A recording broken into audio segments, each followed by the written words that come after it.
Hello everyone, this is Dhirendra Gupta and you are watching me and your channel. तो आज मैं आप सबको क्लास 10 के केमिस्ट्री में सेकेंड चैप्टर जो है एसिड, बेस एंड साल्ट के विषय में जानेंगे। तो ये अम्ल, क्षार और लवण के विषय में जानते हैं।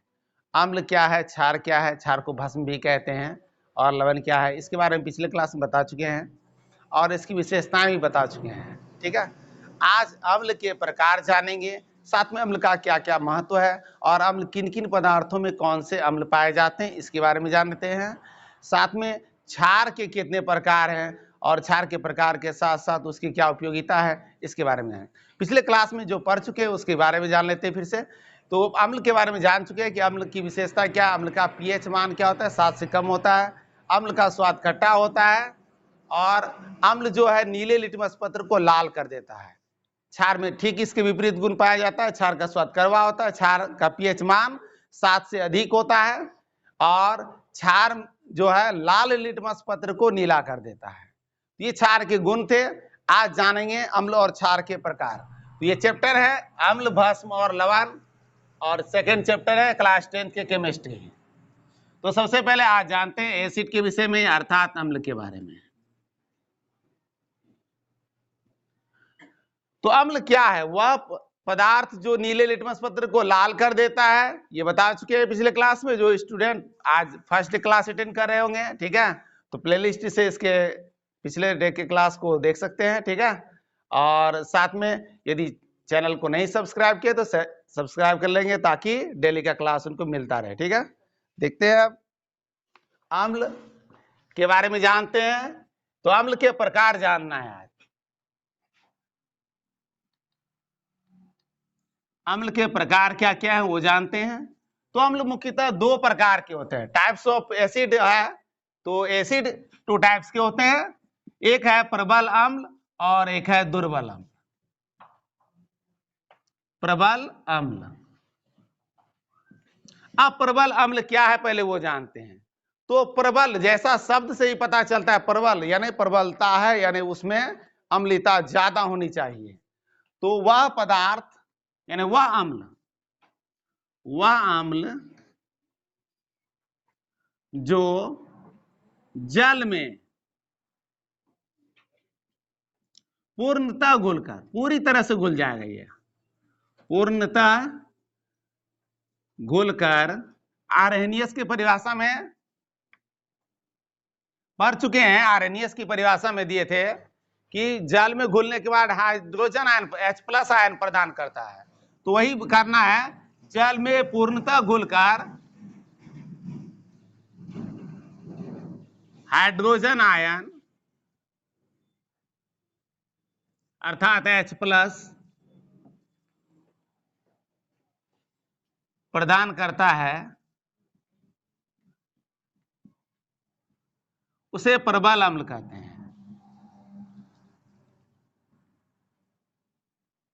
अब प्रबल अम्ल किसे कहते हैं वो तो समझ गए। अब कुछ इसके उदाहरण को लेते हैं। ठीक है, तो जैसे देख लेते हैं, सामान्यतः जो प्रयोग करते हैं हम लोग अम्ल, जैसे सल्फ्यूरिक अम्ल हुआ H2SO4, ये प्रबल अम्ल है। सल्फ्यूरिक अम्ल नाम के साथ उसके सूत्र को भी याद कर लेंगे, बेहतर होगा। ठीक है, हाइड्रोक्लोरिक अम्ल HCl,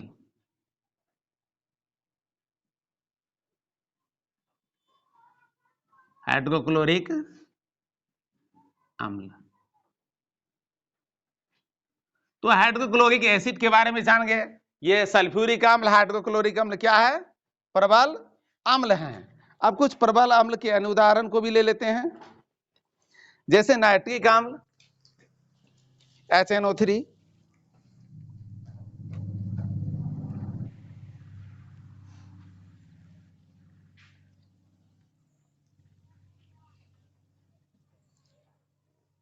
नाइट्रिक अम्ल हो गया।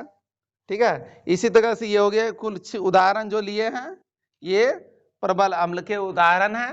आप इत्यादि कर देते हैं।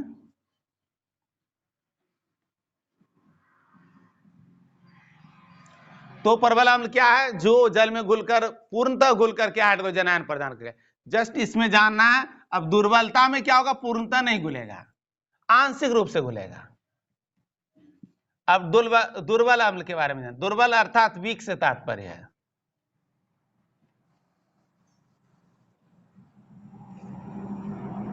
वह अम्ल जो जल में आंशिक रूप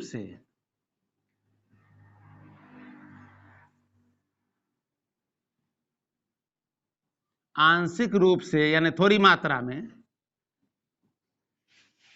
घुलकर हाइड्रोजन आयन प्रदान करता है।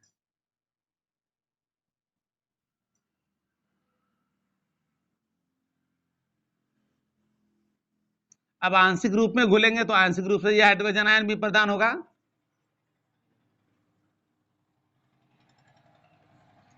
तो आंशिक रूप से घुलकर हाइड्रोजन आयन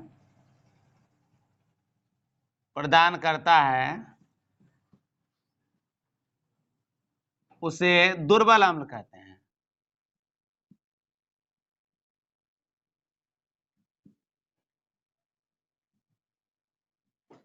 अब जानते हैं दुर्बल अम्ल के कुछ उदाहरण को लेते हैं। जैसे कार्बोनिक अम्ल को लेते हैं, कुछ उदाहरण लेते हैं इसके। H2CO3 कार्बोनिक अम्ल।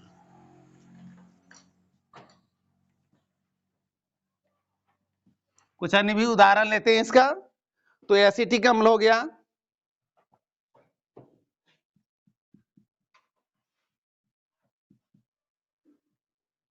एसिटिक अम्ल।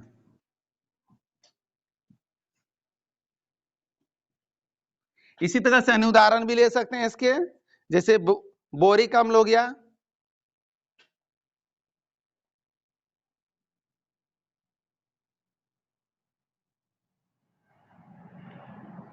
बोरिक अम्ल अर्थात H3BO3।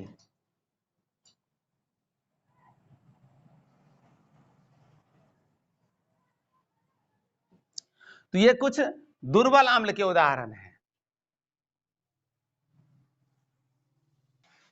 अब जानते हैं कौन से पदार्थ में कौन सा अम्ल पाया जाता है। इसकी एक सारणी बना रहे हैं। पदार्थों के नाम।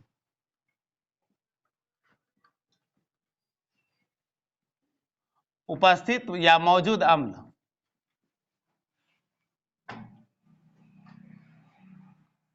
अब सबसे पहले जानते हैं सिरका के बारे में। तो सिरका में कौन सा अम्ल पाया जाता है इसके बारे में पहले समझ ले सिरका है क्या। तो सिरका सामान्यतः किचन में इस्तेमाल होता है और अचार हुआ, पानीपुरी हुआ, चाट, ये सब में इस्तेमाल किया जाता है। ये जल के समान दिखने वाला एक लिक्विड है, पारदर्शी लिक्विड होता है। और सिरका में पाया जाता है एसिटिक अम्ल।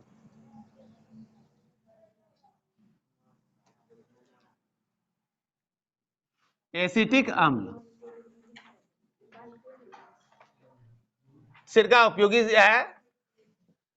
और सिरका के बाद जानते हैं दही में कौन सा अम्ल पाया जाता है। तो दही को जमाने में, दूध को दही में परिवर्तित करने में लैक्टोबैसिलस का काम योगदान होता है। और लैक्टोबैसिलस जो होते हैं वो कर देते हैं लैक्टिक अम्ल तैयार।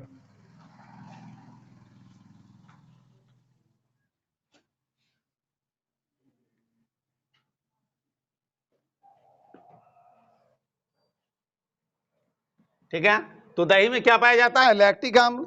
इसी तरह से जानते हैं नींबू के रस में, नारंगी में,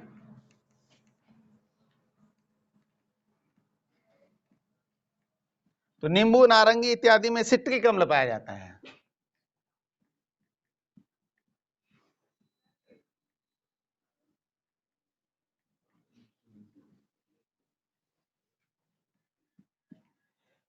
जब कोई चींटी काट ले या कोई ऐसे कीट होते हैं जैसे हनी बीज होते हैं या कोई मक्खी के काटने से, तो प्राय होता है उस स्थान पर दर्द होना शुरू हो जाता है। तो दर्द होने का कारण क्या होता है, वह भी एक अम्ल को स्रावित कर देता है, जिसको फॉर्मिक अम्ल कहते हैं। तो चींटी के काटने से जो हमारे त्वचा में अम्ल जाता है, जिसके कारण पेन फील करते हैं, वह है चींटी। तो चींटी में पाया जाता है कौन सा अम्ल, फॉर्मिक अम्ल।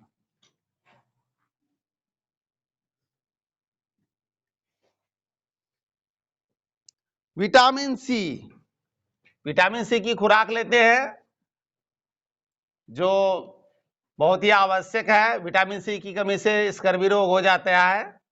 और विटामिन सी में कौन सा अम्ल पाया जाता है, इसके बारे में जानते हैं। तो विटामिन सी में पाया जाता है एस्कॉर्बिक अम्ल।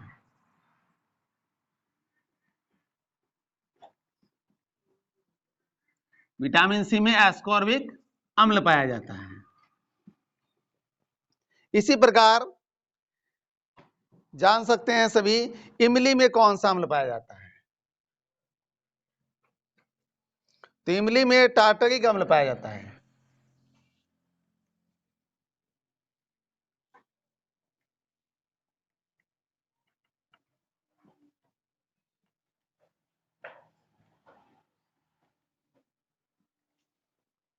हो गया। और हमारे आमाशय में जो भोजन का पाचन होता है, जो HCl के स्राव से होता है, तो हमारे आमाशय में जो भोजन के पाचन में सहायक है, वह है हाइड्रोक्लोरिक अम्ल। इसका पाचन में बहुत बड़ी भूमिका होती है। तो आमाशय के रस में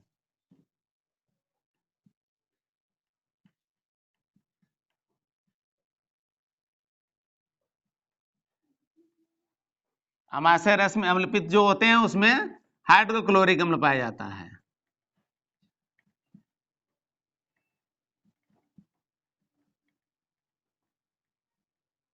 भोजन के पाचन में इसकी महत्वपूर्ण भूमिका होती है। सेब में जानते हैं कौन सा अम्ल पाया जाता है। सेब में प्राय तो आयरन तो पाया ही जाता है खनिज लवण के रूप में, लेकिन अम्ल भी पाया जाता है। सेब में मैलिक अम्ल पाया जाता है।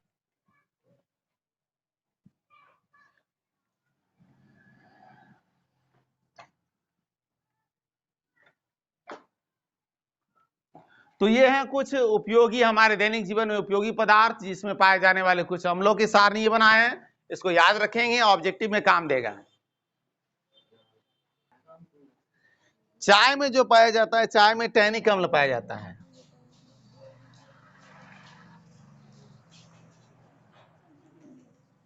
चाय में पाया जाता है टैनिक अम्ल।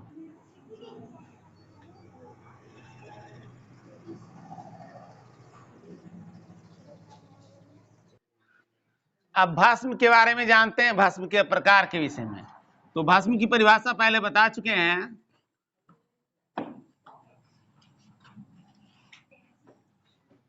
भस्म, और जब में घुलने वाले भस्म को बोलते हैं क्षार, ठीक है।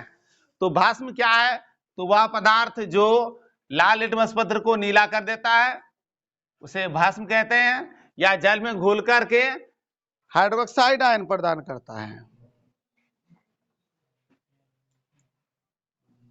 तो भस्म के प्रकार के विषय में आज जानते हैं। भस्म के प्रकार, जिस प्रकार अम्ल के दो प्रकार है, उसी तरह से भस्म के भी दो प्रकार है। पहला हो गया प्रबल भस्म।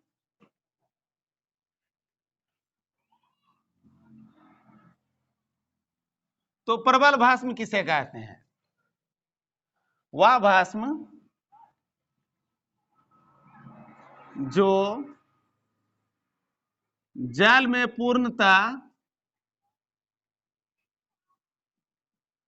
घुल जाएगा और आयनित हो जाएगा। तो पूर्णतः आयनित होकर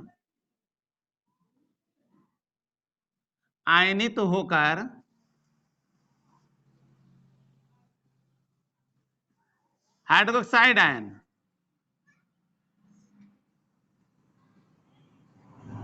हाइड्रोक्साइड आयन अर्थात OH माइनस, क्योंकि यह इलेक्ट्रॉन को ग्रहण करने की क्षमता है इसमें,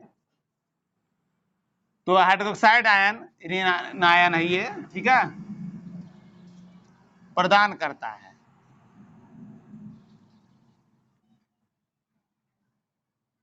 उसे प्रबल भस्म कहते हैं।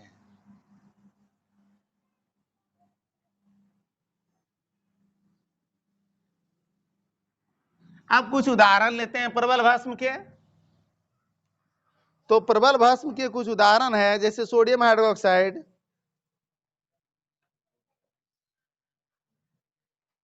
NaOH, sodium hydroxide.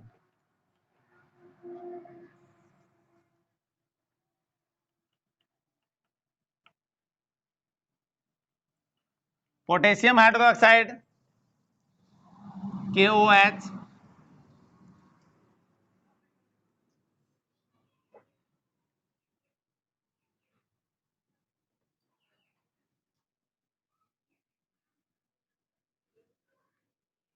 ये पोटेशियम हाइड्रोक्साइड, सोडियम हाइड्रोक्साइड, ये क्या है, ये भस्म है जो बहुत ही प्रबल है। अब जानते हैं दुर्बल भस्म के बारे में।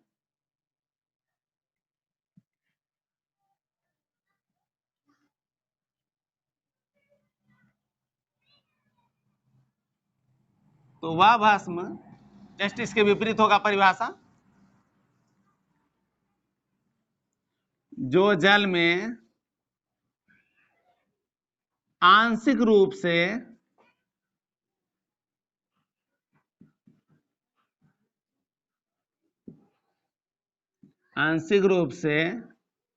हाइड्रोक्साइड आयन प्रदान करता है।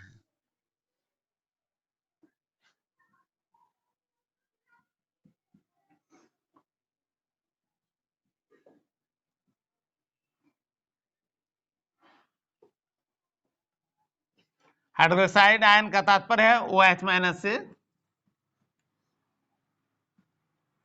प्रदान करता है।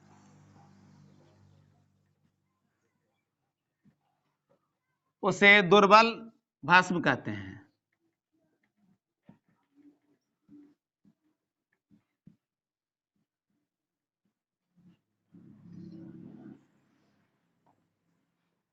इसके कुछ उदाहरण ले लेते हैं। जैसे दुर्बल भस्म में हो गया अमोनियम हाइड्रोक्साइड, NH4OH, अमोनियम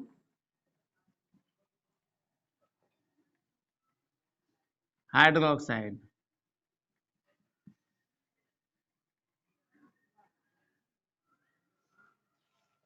इसी तरह से अन्य उदाहरण भी ले सकते हैं, मैग्नीशियम हाइड्रोक्साइड, MgOH2, मैग्नीशियम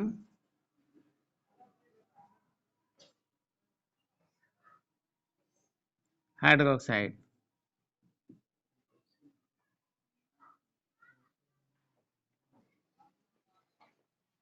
तो ये मैग्नीशियम हाइड्रोक्साइड हो गया।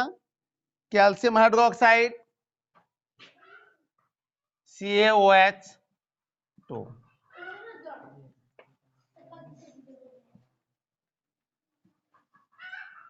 Calcium hydroxide.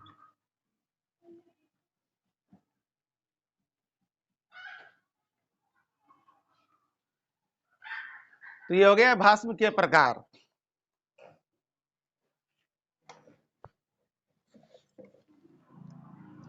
भस्म के बारे में पिछले क्लास में जान चुके हैं। भस्म का जो है स्वाद कड़वा होता है और इसका pH मान 7 से अधिक होता है। pH मान 7 से जितना अधिक बढ़ते जाएगा उतनी ही भस्मीयता बढ़ती जाएगी, अर्थात उतने ही अधिक मात्रा में ये हाइड्रोक्साइड आयन प्रदान करेंगे जल में घुल करके, ठीक है। तो प्रबल भस्म और दुर्बल भस्म के बारे में जान चुके हैं। अब अम्ल और भस्म का हमारे दैनिक जीवन में क्या महत्व है, इसके बारे में नेक्स्ट क्लास में जानेंगे, ठीक है। तो नेक्स्ट क्लास में मिलते हैं। Thank you.